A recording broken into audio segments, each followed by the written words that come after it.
J'ai eu un accident de scooter en Thaïlande, encore, et je vous explique tout. Vous allez me dire, j'ai vraiment pas de chance, ça fait 14 ans que je suis en Thaïlande, j'ai jamais eu d'accident en Thaïlande jusqu'à cette année-là, en 2025, et cette année, j'en fais 2 en très peu de temps. Je vais tout vous expliquer aujourd'hui, donc comme ça vous verrez tout comment ça se passe quand vous avez une assurance matérielle et quand vous en avez pas, la différence que ça fait. Donc je vous explique vraiment à chaud, parce que ça arrivé il y a quoi, 2 heures, 3 heures.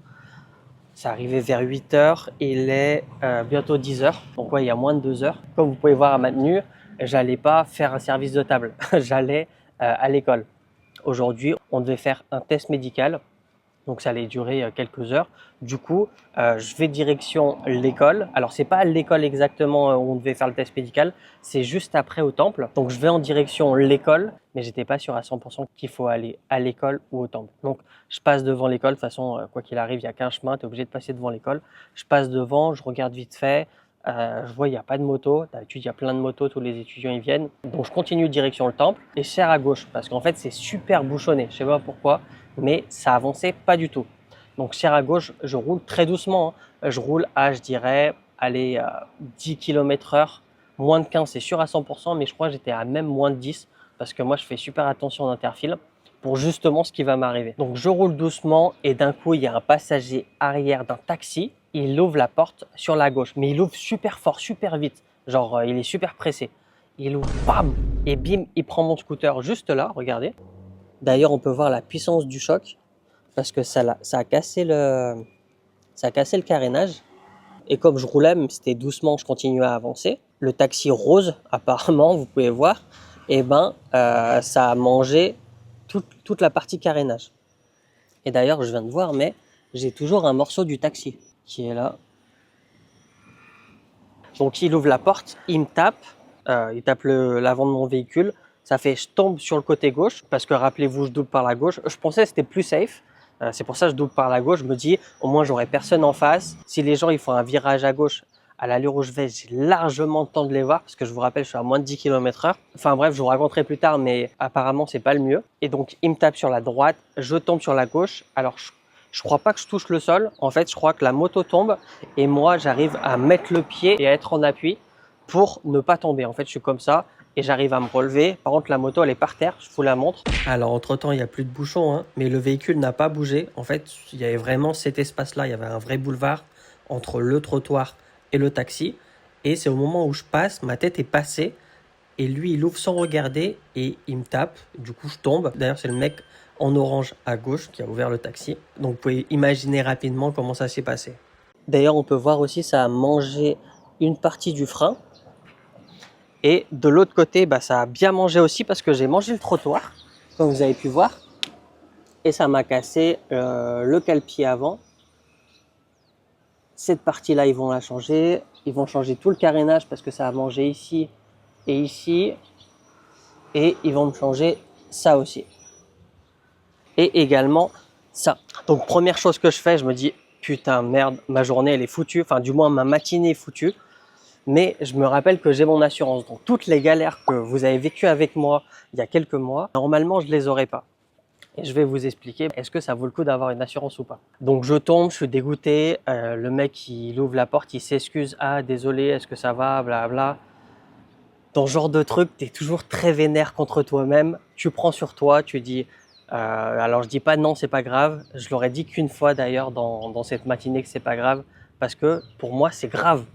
Genre vraiment, ok, j'ai rien physiquement, je remercie le ciel, j'ai eu aucun problème, mais ça m'a niqué ma matinée, j'ai pas pu aller en cours. Puis je vais vous raconter ce qui s'est passé et ce qui va se passer dans les prochains jours. Donc du coup, je tombe, le taxi aussi il est vert parce que lui aussi il a niqué sa matinée parce que lui travaille. Moi aujourd'hui, j'allais juste à l'école, donc c'est pas très grave.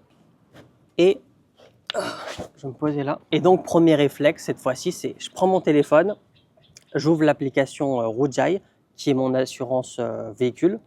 D'ailleurs, peut-être que je vous mettrai le lien d'affilié si jamais vous vivez en Thaïlande et vous voulez prendre une assurance de véhicule, que ce soit moto ou auto. Et j'appuie sur le bouton Report Claim. Ça me géolocalise directement là où je me trouve et je fais Report Claim. Il y a une personne dans l'incident et une notification qui monte qui fait on va vous rappeler, sinon vous pouvez appeler ce numéro-là. Je ne reçois pas d'appel à la seconde. Du coup, moi, j'appelle directement. Tac, j'appelle Rujai. j'appuie sur 5 pour annoncer un accident et au bout de quelques secondes, on me transfère à quelqu'un, je lui explique tout. Voilà, je me trouve ici, j'ai eu un accident avec quelqu'un, je suis pas blessé et ils me disent on va t'envoyer quelqu'un. Alors ils me posent plus de questions, hein. Ça dure un peu plus longtemps. D'ailleurs, je peux voir combien de temps l'appel dure. Voilà, l'appel dure 4 minutes, donc ils me posent aussi pas mal de questions. Quel est ton nom? Quel est ton numéro de plaque? Quel est le numéro de plaque avec qui tu as eu l'accident, etc. Ils me disent quelqu'un va arriver sous environ 30 minutes. Nous, on se met dans la seuil sur le côté pour pas gêner encore plus la circulation. Le client, le passager du taxi, il vient 1000 fois s'excuser. Voilà, c'est à un moment, je lui dis c'est pas grave, mais après, je me suis dit pourquoi je lui dis c'est pas grave. En fait, c'est pas grave en soi, dans le sens où moi, personnellement, j'ai rien, je suis tout seul. Ça aurait été différent si j'aurais été avec mon enfant, du coup, il serait tombé. Même si le scooter est tombé comme un domino, c'est pas très grave, mais voilà, il serait quand même tombé, ça m'aurait fait chier. Et là, j'ai eu du carénage. Et d'ailleurs, j'ai un trip prévu pour la semaine prochaine. Je pense pas l'annuler, mais vous allez sûrement le voir bientôt en vidéo. Donc, abonnez-vous, c'est pas déjà fait. Et du coup, donc, il s'excuse 1000 fois. On se met sur le côté et on attend les assurances qui prennent beaucoup de temps à venir. Ça a pris, je crois, exactement 40 minutes. Mais entre-temps, donc quand j'étais déjà au téléphone avec mon assurance, il y a quelqu'un qui m'appelait et c'était l'assurance d'ailleurs qui m'appelait directement. En fait, si vous voulez, je sais pas si je vous avais déjà expliqué, mais les assurances ici en Thaïlande, je sais pas si c'est pareil en France, on a des gens en astreinte qui se trouvent, je pense, un peu partout en Thaïlande. Et dès qu'il y a un accident, ils sont contactés, ils ont l'adresse et le plus proche doit s'y rendre. Et donc cette personne, il m'appelle, sauf que j'étais actuellement au téléphone. Donc je loupe son appel.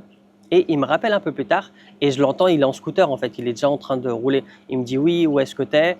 Je lui dis voilà, je suis à Bangwek, Soi 69 je crois de mémoire. Et il me dit ok, j'arrive, il me pose des questions. T'as eu un accident avec quelqu'un? Comment ça s'est passé? Enfin bref, il me pose pas mal de questions et au bout d'un moment il me dit ok, bah j'arrive, bouge pas. Donc on se pose toujours au même endroit, hein. Le client n'a pas bougé, il s'est pas enfui. Le chauffeur de taxi non plus.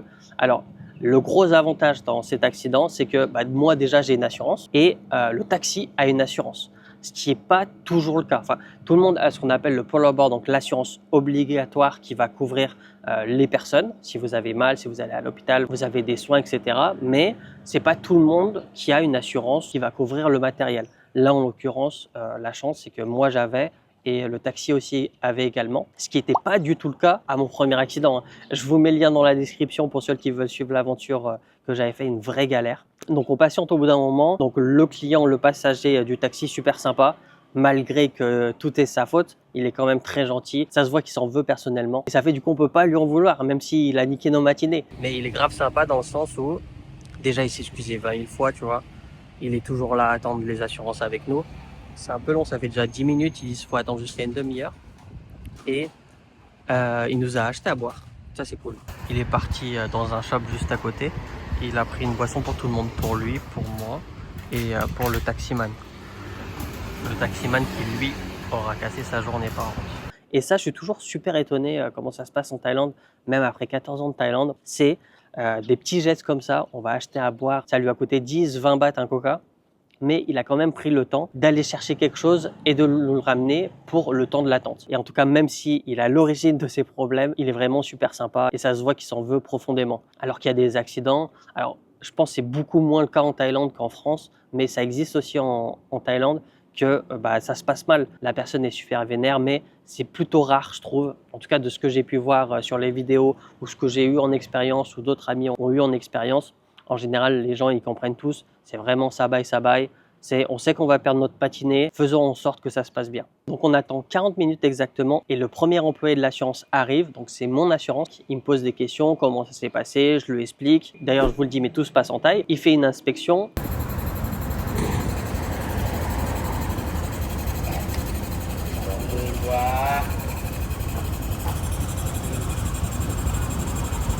Donc ça se voit que c'est des professionnels, ils ont l'habitude de ce genre de cas. Ils arrivent à visualiser comment l'accident a pu se passer pour pouvoir voir où est-ce qu'il peut y avoir des dommages. Ils prennent des photos. Une chose drôle entre guillemets, c'est les deux assurances ont fait ça, hein.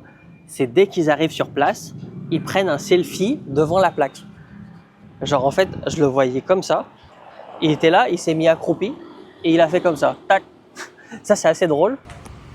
Et leur assurance aussi est arrivée. Ça a pris 40 minutes avant qu'ils arrivent.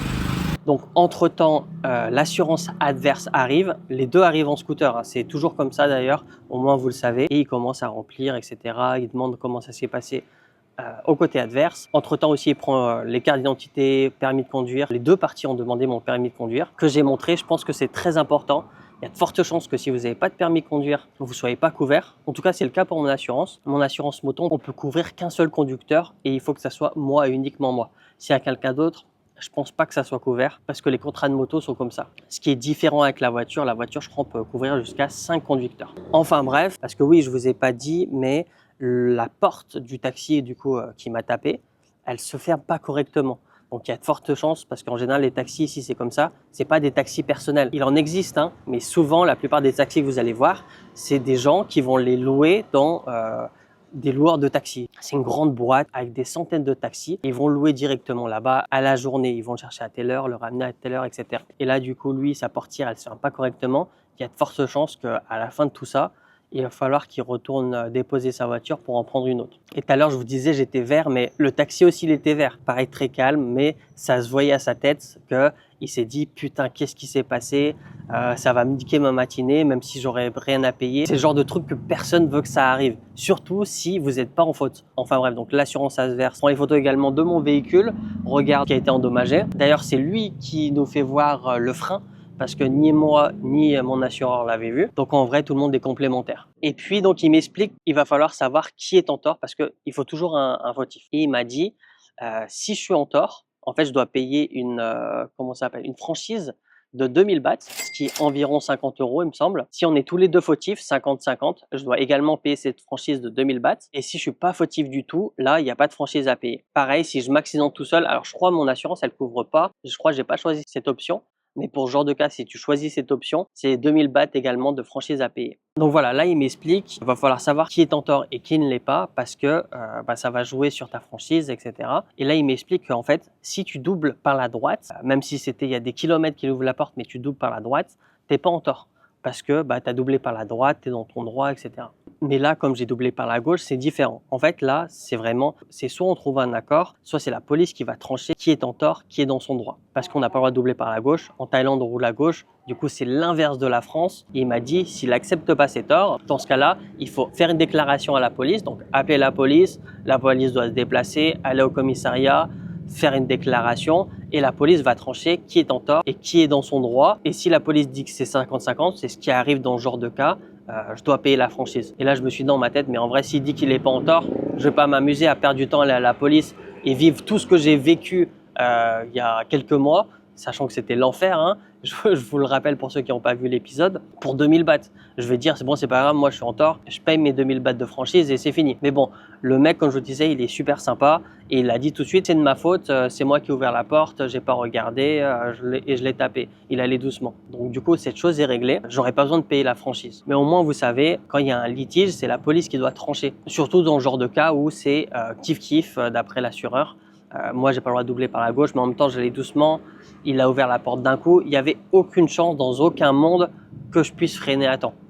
Vraiment, il l'a ouvert. Ça se voit, hein, de toute façon, il l'a ouvert super fort parce qu'il a cassé le truc. Il l'a ouvert, en fait, j'avais déjà passé l'arrière du taxi. Malheureusement, j'ai pas mis ma caméra au moment de l'accident. Sinon, vous auriez vu. Ça aurait fait une belle vidéo, je pense. Enfin bref, donc une bonne chose de faite. Les photos sont faites, les assurances sont venues. On est en train de remplir les papiers. Je signe et il me dit comment ça va se passer dans les prochains jours. Parce que c'est pas fini. Tout ça là, il va falloir le réparer. Maintenant, ce qui va se passer, il m'a dit, donc pas aujourd'hui parce que c'est fermé, on est dimanche, mais sûrement demain, quelqu'un d'un garage agréé de chez mon assurance qui va m'appeler. Il est midi, on est un peu moins de 4 heures après l'accident et il y a l'assurance qui vient de m'appeler et ils m'ont demandé donc un rendez-vous demain au condo pour prendre les photos du véhicule. Et je devais choisir l'heure que je voulais, je leur ai dit le matin. Donc demain matin, ils passent chez moi pour prendre les photos et après commander les pièces. Bon, on est J+1 après l'accident. Le garage m'a appelé, il m'a dit il arrive dans une vingtaine de minutes. Il est midi, donc il ne devrait pas tarder là. Et je vais vous montrer donc ce qu'il va faire. C'est bon, il vient d'arriver. ทางซ้ายใช่ไหมครับ ใช้จะมีนิดหน่อยจะมีตรงนี้ ครับผม ตรงนี้ ครับ ตรงนี้ ครับ ตรงนี้ ครับ ตรงนี้แล้วก็ฝั่งขวาเยอะกว่า ฝั่งขวาเยอะกว่า ตรงนี้กับตรงนี้ อ๋อครับด้วย อันนี้อันเก่าครับ อันเก่าใช่ไหม ใช่ครับ Donc il prend les photos, il a même trouvé un endroit où aucun de nous ne l'avait vu avant. Il vient de me le montrer, c'est là où il met son doigt là, regardez. Et en termes de documents, il avait besoin du rapport de l'assurance que j'ai eu le jour de mon accident, de mon permis de conduire et également la carte grise de mon scooter. Donc du coup c'est fini. Par contre, il faut compter environ 2 semaines pour qu'ils reçoivent toutes les pièces parce qu'il y en a pas mal et une bonne journée pour tout changer. Il n'y a plus qu'à attendre qu'ils les reçoivent, ils vont m'appeler et puis j'irai là-bas, c'est un peu loin, c'est à Tallingshan. C'est à 20-25 minutes de là où j'habite. Donc vivement qu'ils reçoivent que j'ai de nouveau mon scooter. Et là, il est 3 heures de l'après-midi. Et il y a l'assurance qui vient de m'appeler pour être sûr que quelqu'un est venu passer prendre les photos. Donc c'est cool, franchement. C'est un game changer avoir une assurance véhicule. Je savais pas que c'était aussi simple. En fait, il court derrière toi là où quand on n'a pas pour récupérer ton argent, c'est à toi de courir après les gens. Donc franchement, c'est cool. C'est pour le moment, je suis très content. On va voir quand le travail sera fait. Et il m'a dit aussi si je veux me faire rembourser des déplacements, parce que c'est possible, mais il faut faire la demande à l'assurance adverse. Là, il m'a dit tu contactes l'assurance, tu leur dis le numéro de case et tu leur expliques le nombre de jours auquel tu n'as pas eu ton véhicule, combien de kilomètres tu as dû faire pour changer les pièces, etc. Et ils vont calculer, ça sera peut-être 100, 200 bahts et ils vont te faire un virement. Donc voilà, je pense que je vous ai tout dit. Dieu merci, encore une fois, j'ai rien de grave, c'est que du matériel. Ça aurait pu être 1000 fois pire, mais je voulais le partager avec vous. Déjà, ça me libère, ça me fait du bien, mais aussi c'est pour vous tenir informé comment ça se passe en Thaïlande. Si jamais vous avez un accident, vous êtes en tort, vous êtes en règle. Je suis bien content de montrer à plein de gens qui regardent les vidéos sur la Thaïlande afin de casser leurs préjugés. Non, en Thaïlande, vous ne serez pas toujours en tort quoi qu'il arrive. La preuve, hein, à mon dernier accident auquel on n'avait pas d'assurance pour les biens, les véhicules, on a pu prouver que j'étais pas en tort, j'ai été remboursé à 100%. Et là encore, le Thaï a pris sa responsabilité, même si ça aurait pu être litigieux, les assurances paieront. Donc je suis bien content de, encore une fois, casser ces préjugés. Comme d'habitude, si la vidéo vous a plu, n'oubliez pas de liker la vidéo, ça aide le référencement, ça permet moi aussi de savoir si vous avez vraiment aimé cette vidéo ou non. N'oubliez pas de mettre en commentaire, dites-moi ce que vous avez pensé de tout ça, est-ce que vous avez trouvé ça long ou au contraire vous trouvez que c'est beaucoup plus simple, beaucoup plus rapide qu'en France. Dites-moi tout ça, ça m'intéresse. N'oubliez pas de vous abonner, c'est pas déjà fait. Et moi je vous dis à la prochaine, ciao. Et quand je repense quand même, ma petite moto toute neuve, je suis un peu déçu quand même, hein. Elle va redevenir neuve, mais je suis quand même déçu quoi.